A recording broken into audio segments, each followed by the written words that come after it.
जो मनुष्य जिस प्रकार के महापातकियों का साथ करता है उसे भी उसी प्रकार का रोग होता है। प्राणी 1 वर्ष पर्यंत पतित व्यक्ति का साथ करने से स्वयं पतित हो जाता है। 1 साल तक हम जिस व्यक्ति का साथ करेंगे तो उसके पाप भी हमको भोगने पड़ेंगे साथ साथ।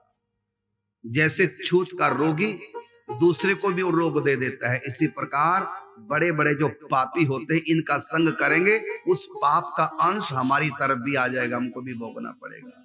इसलिए दुष्ट पापियों का कभी संग नहीं करना चाहिए, उनसे दोस्ती नहीं करनी चाहिए, उनके पास बैठ के भोजन नहीं करना चाहिए, नहीं तो उसका पाप का कुछ अंश हमारी तरफ भी आ जाएगा। और जो इसी जन्म में पाप कर रहे हैं उनका तो दूर से ही त्याग कर देना चाहिए, मांस खाने वालों का, शराब पीने वालों का। अब प्रश्न ये उठता है कि जो घर में ही ऐसे लोग हैं उनको त्याग करके कहां जाए? वो मजबूरी है, वो तो संग भगवान ने दे दिया, हमने थोड़ी किया वो संग। पति शराबी कबाबी निकल आए घर में कोई भी ऐसा, तो उनका संग नहीं त्याग सकते, क्योंकि उनका कुसंग तो भगवान ने दे दिया। अब क्या करें? ये भी हमारा पाप था जो ऐसे लोग हमको मिले, वो भी हमारे पाप का भोग है। बाकी दोस्ती ऐसे लोगों से नहीं करनी चाहिए, ऐसे लोगों का संग नहीं करना चाहिए, ऐसे लोगों के पास बैठकर भोजन नहीं करना चाहिए, ऐसे लोगों से दोस्ती बिल्कुल नहीं तो उनके पाप हमको भी भोगने पड़ते हैं। सीख लो इन बातों को। कहावत सुने ना, करे कोई और भोगे कोई और, ऐसा भी हो जाता है। जैसे किसी को टीबी का रोग है, उनके पास बैठ के खाने वाले को भी, उठने बैठने वाले को भी टीबी का रोग हो जाता है। ऐसी केवल रोग ही नहीं छूत के होते हैं, पाप भी छूत के होते हैं।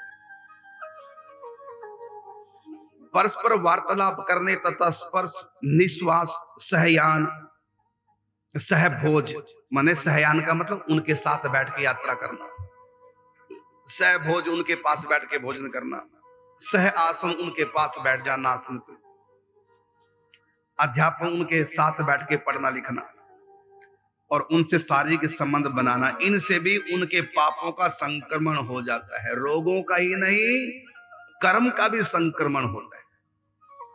इसलिए संतों के चरण धो के क्यों पीते हैं, संतों के चरण क्यों छूते हैं? क्योंकि इनके पुण्य हमारे पास भी पहुंच जाए। और पापी से देखना भी नहीं चाहिए, दूर से रहो, क्योंकि स्पर्श करने से, उनकी सेवा करने से, उनके संभाषण करने से भी उनके कुछ पाप हमारी तरफ आ जाते हैं। बड़ी सावधानी की बात है, ऐसे लोगों को दूर से त्याग दो। और मैं कहता हूं यदि आप लोग हमारी बात मानकर ऐसा करने लग जाएंगे ना, सारे लोग, तो शराबी शराब पीना छोड़ देंगे, मांस खाने वाला मांस खाना छोड़ देगा। उनको पता कि जब तक नहीं छोड़ेंगे कोई हमसे बात ही नहीं करेगा, उनको अपमान जैसा लगता रहेगा। यदि सारे लोग ये सलाह कर लें तो लोग पाप करना इसी डर के मारे छोड़ देंगे। यदि मैं शराब पीऊंगा लोग मुझसे बात नहीं करेंगे, दोस्त नहीं करेंगे, मेरे पास बैठना पसंद नहीं करेंगे, तो वो दुखी हो जाएगा, अंत में छोड़ देगा। यदि आप उसे दोस्ती करेंगे वो छोड़ नहीं पाएगा, तो आपके पाप, उसके पाप में आपने भी दोस्ती करके सहयोग कर दिया। उसका तिरस्कार तो नहीं करना, लेकिन उसे दूरी बना के रखना। सभी लोग यदि शराबियों से दूरी बनाने लग गए तो शराबी शराब पीना मजबूरी में उनको छोड़ना पड़ेगा। पहले जमाने में ऐसा होता था, थोड़ा भी कोई गलत काम करे कहते हैं उसको जाति से निकाल देते थे, हुक्का पानी बंद कर देते थे। क्यों? कि ऐसा करेंगे तो आने वाला व्यक्ति डर के मारे पाप नहीं करेगा।